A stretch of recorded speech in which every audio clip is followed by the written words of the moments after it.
Privilégio poder partilhar a palavra, nos encontrarmos na manhã de hoje. Tenho certeza que se Deus nos trouxe aqui, há algo no coração dele gerado para nos preencher, para nos abençoar, para produzir na nossa vida a capacidade de realmente ter sentido, propósito, razão de ser. E é legal porque a gente está começando hoje 21 dias no propósito de viver o amor de Deus.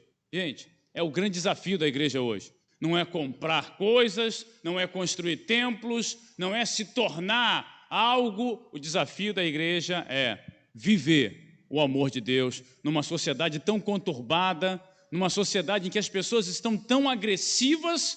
O Senhor tem nos enviado a amar. E é muito importante a gente entender isso. Cada dia nós leremos um capítulo do Evangelho de João. E nós veremos como o amor de Deus, ele vai conduzindo toda a história até a ressurreição. Toda a história até o ápice, quando então a salvação é outorgada a todo aquele que crê.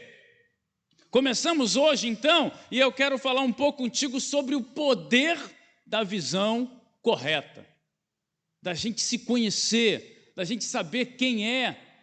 A nossa sociedade hoje, ela é basicamente visual. Tudo, de alguma maneira, nós precisamos de uma imagem. Tanto é que está aí, aparecendo na tela do Data Show, a imagem dos 21 dias do propósito de viver o amor de Jesus Cristo. A imagem, ela está absolutamente colada a tudo que nós fazemos. E cada vez mais, a gente, como sociedade, usa a visão. De todos os sentidos, o que nós mais usamos hoje é a visão. Só que a visão é aquela que é mais facilmente enganada. Você quer ver um negócio? Nós agora preparamos uma arte. É bonito o negócio, preparamos uma arte, é uma imagem. E aí? É uma senhora? Ou é uma jovem? E agora? Muito bem. Quantos viram uma jovem aí? Levante a sua mão. Ó, muito bem. Quantos viram uma senhora? Muito bem. São esses truques visuais, cognitivos, que embaralham a vida da gente. Pode tirar, senão a pessoa não presta atenção mais em mim, não. Pode tirar. Acabou, cara. Agora só quer saber da senhora ou da jovem. Não quer saber de mais nada.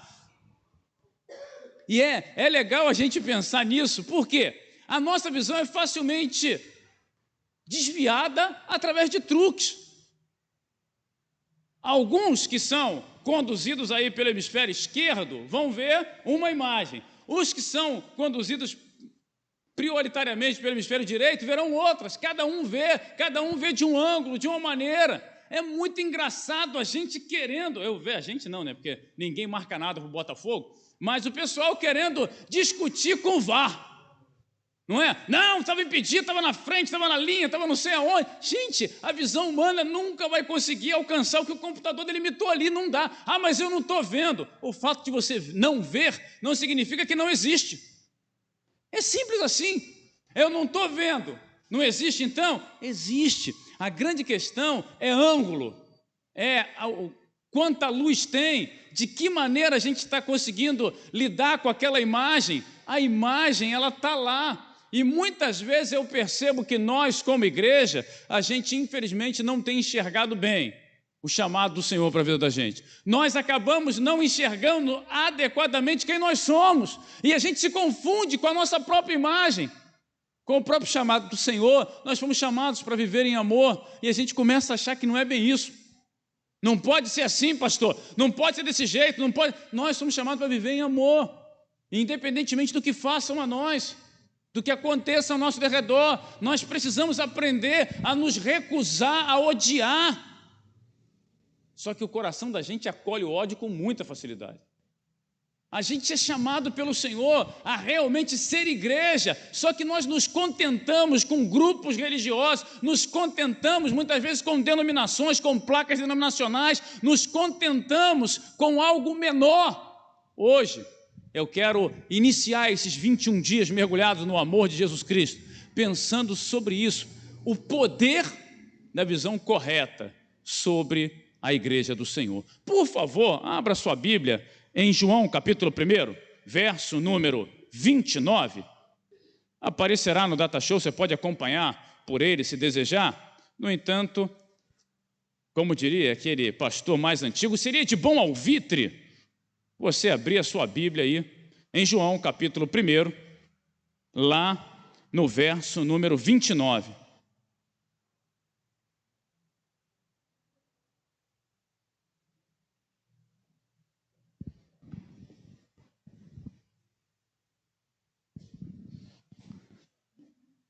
Muito bem. Diz assim o texto: no dia seguinte, João viu a Jesus que vinha para ele e disse: eis o Cordeiro de Deus que tira o pecado do mundo. Este é aquele do qual eu disse: após mim vem um homem que é antes de mim, porque foi primeiro que eu. E eu não o conhecia, mas para que ele fosse manifestado a Israel, vim eu, por isso, batizando com água. E João testificou dizendo: eu vi o Espírito descer do céu como pomba e repousar sobre ele.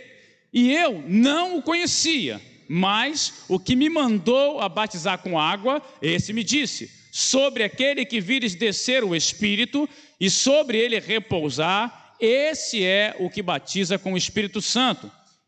E eu vi e tenho testificado que este é o Filho de Deus. Senhor, obrigado pela Tua palavra, pela verdade nela expressa. Estamos aqui como igreja Tua, Deus, recebendo a Tua verdade e desejando que a imagem que o Senhor criou para a igreja seja vivida plenamente por cada um de nós, em nome de Jesus.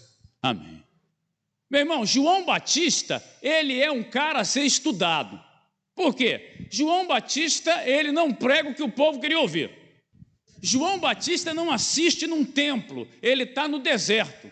João Batista, ele é alguém que repelia essa turma que gosta do politicamente correto. João Batista, ele está lá num sufoco tremendo, ele está, falando a verdade para o povo e o povo vai a ele. Porque eu percebo que o grande problema da igreja não é ela pregar a verdade. Pelo contrário, é ela se acomodar com algo aquém da verdade. O problema da igreja não é, de alguma maneira, as instalações físicas que ela tem, mas ela não ser o que foi criada para ser. João Batista atendia as pessoas no meio do nada, e tinha fila. João Batista não tinha nada para oferecer, a não ser verdade, e as pessoas se acotovelavam para ouvir a verdade. A minha preocupação hoje é que a gente acaba como igreja fazendo muita coisa e esquecendo do chamado principal da igreja, daquilo que o Senhor prioritariamente nos criou para ser. Nós precisamos olhar para esse texto aqui e entender o que é ser efetivamente igreja nesses dias. Igreja precisa anunciar, meus irmãos, um novo tempo. Anunciar a verdade do Evangelho, anunciar essa novidade que já tem mais de 2000 anos, essa novidade que não cai em desuso. O Evangelho de Jesus Cristo continua sendo a boa nova para a transformação, para a salvação de todo aquele que crê. Essa verdade não pode passar despercebida. E João, ele fala sobre isso logo de cara no verso 29. Dá uma olhada aí. No verso 29 ele fala assim: no dia seguinte João viu a Jesus que vinha para ele e disse: eis o Cordeiro de Deus que tira o pecado do mundo. A mensagem de João Batista é libertadora.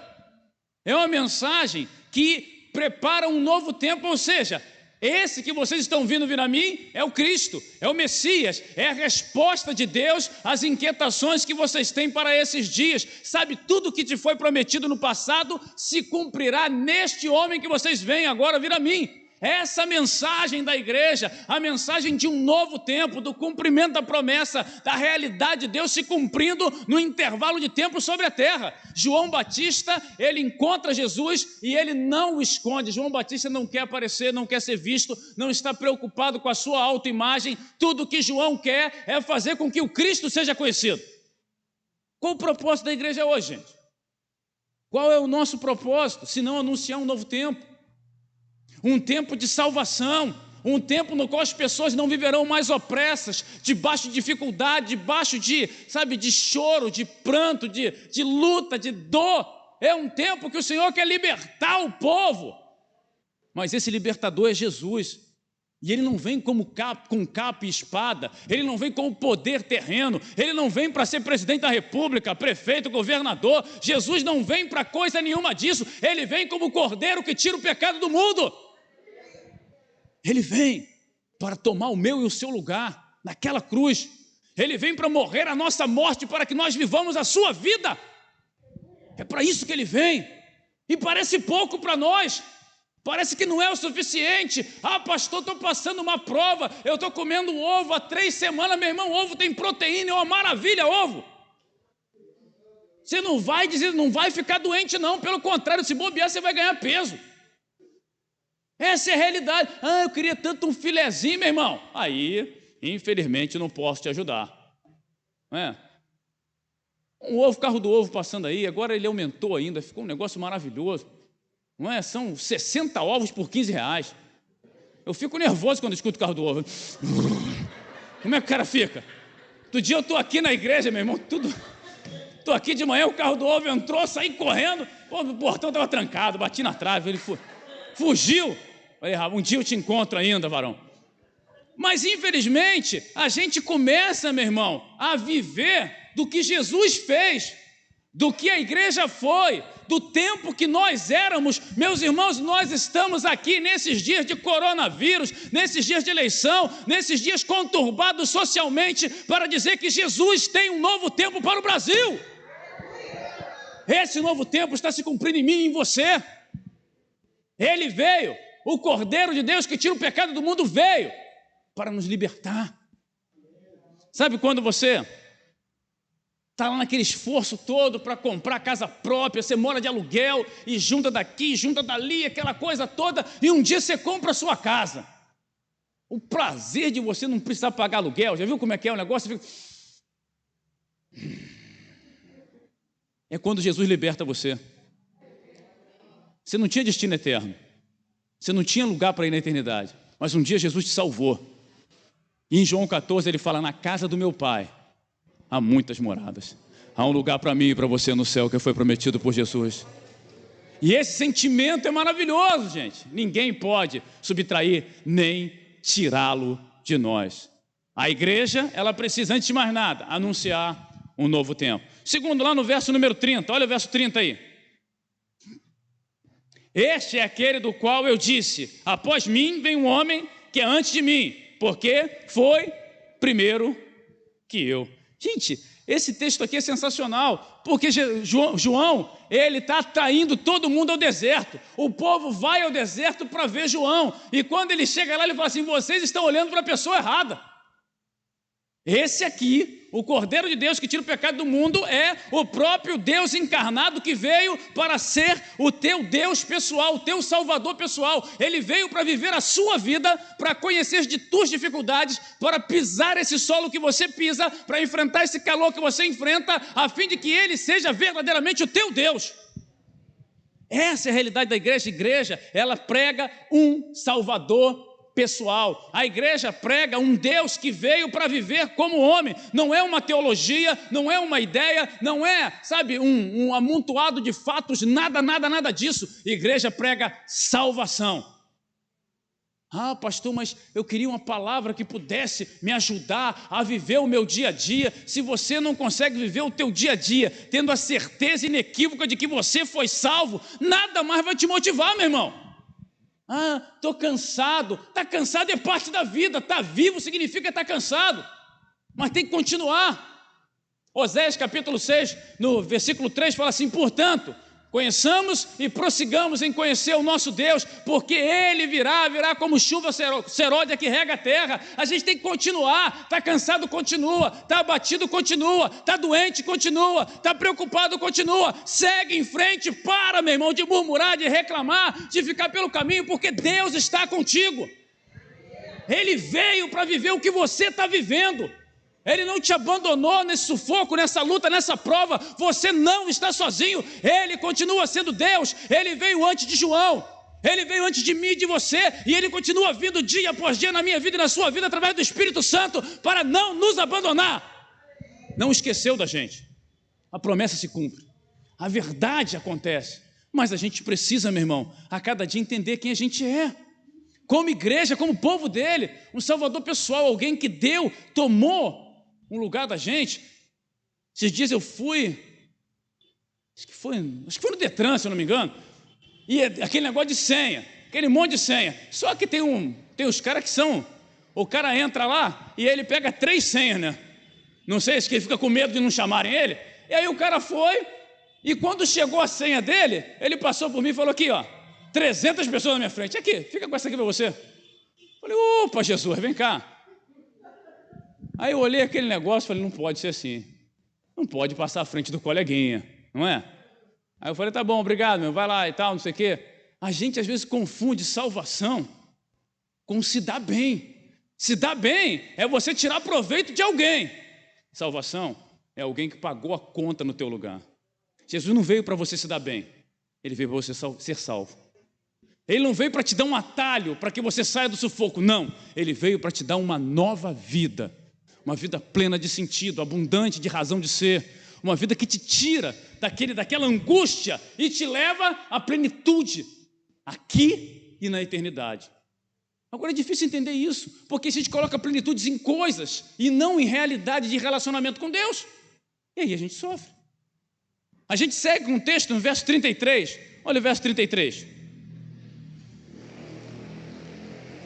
Fala assim, eu não conhecia, mas o que me mandou batizar com água, esse me disse, sobre aquele que vires descer o Espírito Santo, e sobre ele repousar, esse é o que batiza com o Espírito Santo. E eu vi e tenho justificado que este é o Filho de Deus. Gente, a igreja tem que entender que pertence ao Salvador. Nós não somos de nós mesmos, porque um dia nós nos entregamos a Jesus. O que João Batista entendeu é que a vida dele, o ministério dele, o lugar que ele estava, não era dele. Quando ele vê Jesus, ele entrega tudo ao Senhor. E como é difícil para a gente entregar ao Senhor, né? O pronome possessivo, ele persegue a gente o tempo todo.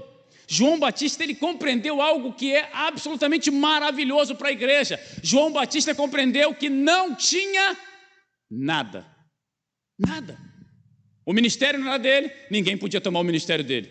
A vida não era dele, ninguém podia tomar a vida dele. Os projetos não eram dele, então ele não tinha que se preocupar com o projeto. Tudo era do Senhor, e quando o Senhor aparece, ele coloca tudo diante do Senhor. Você já colocou tudo que você acha que tem diante do Senhor? Já parou para pensar nisso?